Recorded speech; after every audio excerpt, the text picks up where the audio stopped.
Good evening. Thanks very much for joining us on India Business Hour. What a shocker of a day it's turned out to be for the Indian economy. Disappointing news coming in from all quarters. Let's go straight to our top story. For the economy, the hit just keeps coming. Latest data shows that the Indian economy has grown at a shocking 5.3% in the fourth quarter of the last fiscal, a level last seen in 9 years. This takes the overall FY12 growth number to an abysmal lower than expected 6.5%.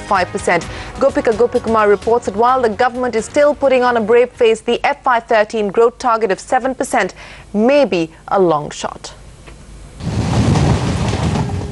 If the Indian economy was a train, this is its current state. And the 9% growth everyone thumb-chests about has become a hazy memory. The government blames a slowdown in manufacturing and the tight monetary policy adopted by the RBI for this dramatic slowdown. The GDP growth in the last quarter, that means quarter 4, is 5.3.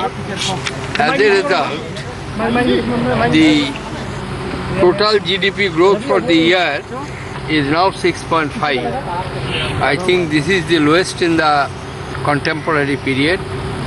It has been substantially because of the very poor performance of the manufacturing sector. So where did things go awry? Agricultural growth slowed to 1.7% year-on-year. Manufacturing growth contracted and growth in electricity and services fell.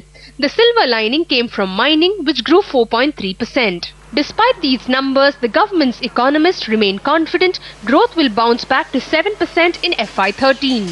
3.9% rate of growth in manufacturing for the year as a whole is a very low growth rate, but certainly we will do better this year. So I would therefore still believe that the growth rate in the current fiscal can be anywhere between 6.5 and 7. And of course, the promises to narrow the fiscal and current account deficit, to bring back investments and to spur growth continue unabated.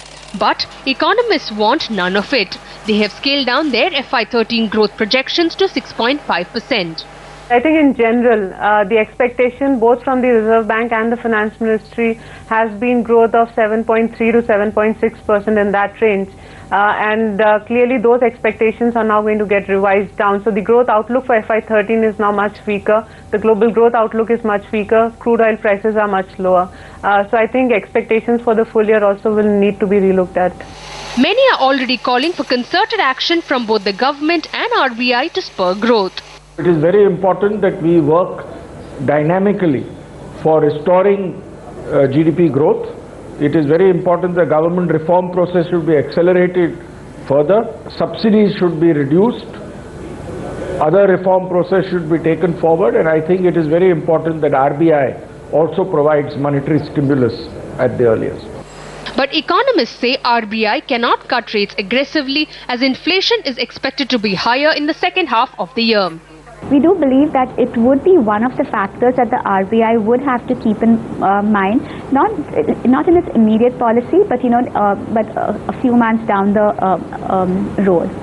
This would have to be again taken into account with what's happening globally regarding what's happening to basically oil prices. Secondly, again, all the various goalposts that the RBI has been kind of focusing on, such as suppressed inflation, the fiscal situation, food prices, etc. And then there is the rupee to consider. The effect of rate cuts on currency is something which is still pretty uncertain. While there could be an argument that this will prompt capital flows into the country which are growth sensitive, but at the same time we lose the carry part, and that kind of forces some investors away and can take rupee down further.